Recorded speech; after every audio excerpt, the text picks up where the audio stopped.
النهارده البلد بيتم فيها مشروعات ضخمه جدا لصناعه الدواجن. صناعات تاخدنا لسياسه احتكار مستقبليا. القضاء على المنتج الصغير هو قضاء على القاعده الرئيسيه والقاعده الاساسيه لهذا الانتاج ولهذه الصناعه في مصر. النقطه اللي حضرتك بتقولها دي احنا هنفتح ليها الان دلوقتي، لان هي احد اثار ازمه صناعه الدواجن. لكن انا عايز اسال الاستاذ اشرف بيومي، هو كتاجر، بسم الله الرحمن الرحيم، هو كتاجر، انت اثناء الازمه احكي لنا ايه اللي حصل انت كتاجر. بسم الله الرحمن الرحيم. احنا جينا مره واحده في يوم وليله كده قال لك ممنوع شيل الفراخ. المحلات تتقفل. جت الفراخ فضلت في المزارع، اتعدمت في قلب المزارع، والمحلات كويسه على الوحش كله في بعضه. لما جم يفتحوا الشغل تاني قال لك هنشتغل بتساريح وعينه. قعدت في الفتره دي قد ايه؟ قعدنا 5-6 اشهر كده. ويعني اساسا الشعب بقى يخاف يشوف الفرخ من الاعلان. الاعلان وصل الناس ان تخاف تشوف الفرخ. حتى العماله اللي شغاله في الفراخ بقت تسيب الفراخ وتمشي. من الاعلان. واخد بال سيادتك؟ المهم جم قالوا ايه اول ما فتحوها قال لك يبقى ما فيش محلات، المحلات تتقفل، الفراخ تطلع بالتسريح والعينه وكارتة البورصه على الدواجن. الدكتور حسام ذكر ان الفراخ من سنه 2001 ل 2005 او ل 2006 كانت في احلى وقتها. طبعا محافظه القليوبيه هي فيها البورصه اللي بتطلع السلع وتحديد السعر وكل حاجه. صحيح. فطبعا هي دي حاجه تتحسب للقليوبيه، يعني ان هي جت من سنه 2000 لسنه 2005 كانت الفراخ ولا مربي بيخسر ولا حد بيشتكي منها، وكان سعر الفراخ كام؟ 5 جنيه و4.5 كيلو. المهم دلوقتي وصلت 4 أضعاف. وعندنا برضو واثرت على اللحوم الاخرى. واثرت. ما هو بص سيادتك بقى، الامهات كلها اتعدمت. الامهات في مصر اللي هي اللي بتنتج كل حاجه اتعدم.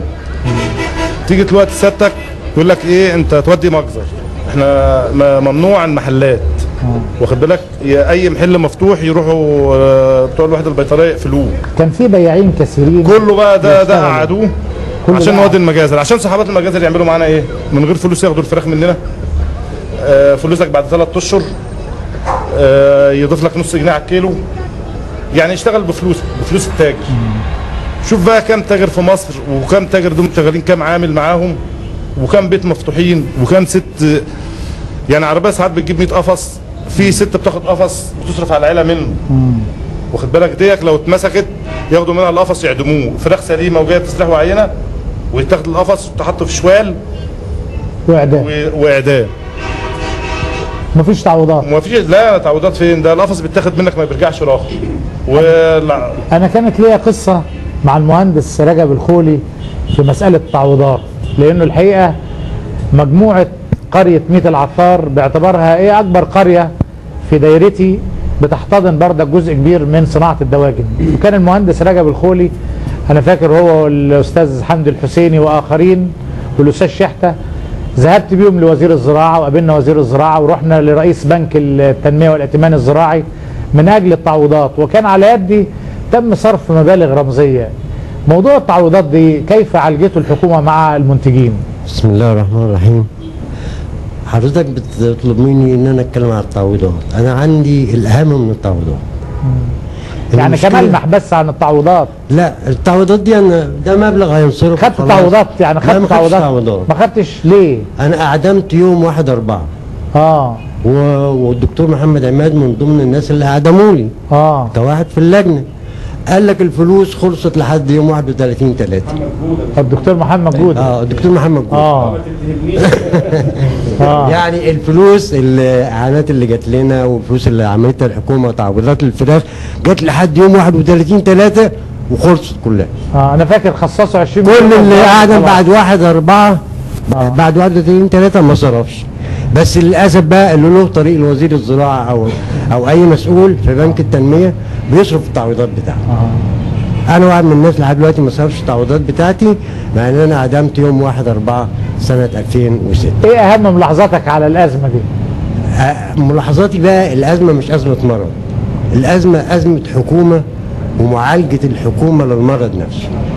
اللجنه اللي طلب رئيس الوزراء تشكيلها برئاسه الدكتور الجبلي وزير الصحه، كل افرادها كان بيتصرف من ناحيته الشخصيه، مش ما بيتصرفش بناحيه علميه عشان يعالج مرض بيهدد اقتصاد البلد. لان الفرخه دلوقتي هي المنافس الوحيد للسمك وللحوم الحمراء. شوف حضرتك اللحوم الحمراء دلوقتي بقت بكام، السمك بقى بكام، والفرخه النهارده وصلت لكام؟ ليه؟ ايه اللي غلى الفرخه دلوقتي؟ عدم معالجه الحكومه للمرض ولا قضاء عليه. وزي الدكتور رجب ما قال انهم اتعاملوا معاه امنيا. هوب على مدخل كل مدينه حط ضابط ودكتور، هوب امسك، عدي بمخدرات، ما تعديش بفراخ. والاعلام صور لنا، يعني انا واحد من الناس، انا وبيتي عايشين في قلب الفراخ. باب شقتي بيفتح في باب المزرعه، بين باب شقتي وباب مزرعتي متر. ولحد دلوقتي ما حدش مننا انصاف. طيب هل العشوائيه دي يا دكتور رجب، فتح باب الشقه على المزرعه، اصل الحكومه تحججت ان دي كان كلها عشوائيات، فهل دي كانت سبب من الاسباب احتضان للمرض؟ اضافه علميه، وهو ان احنا بلدنا الحمد لله رب العالمين منتشر فيها المعاهد العلميه على من اول مصر لاخر مصر. المعاهد العلميه والكليات والمعاهد البحثيه، ولم يطلب من معهد علمي ولا بحثي انه يشارك في الامر ده. احنا ككليه طب بيطري صحيح عملنا ندوات كتيره عن انفلونزا الطيور، لكن لم يطلب مشاركه فعاله ان احنا ازاي كيفيه معالجه هذا المرض. حتى ابحاثنا العلميه، ودي حاجه خطيره جدا، ان البحث العلمي الان في وادي والتطبيق في وادي تاني. يعني احنا بنعمل بحث علمي وبيطلع بافكار جيده جدا، يعني انا بنعمل بحث علمي كويس جدا يعني انا لا انكر ان في كل المعاهد البحثيه البحث العلمي في منتهى يعني ممتاز جدا. ولذلك انت تشوف اللي منا الاطباء البيطريين المنتشرين في كل المعاهد البحثيه بتعمل ابحاث خطيره وجميله وممكن تحل كل المشاكل، لكن لم يطلب منهم هذه المشكله. يا اخواننا يا اطباء يا باحثين، كيف تتعاملوا مع هذه العملية؟ لكن اللجنة لجنة عليا بتقرر وتدي قرارات في بحث علمي.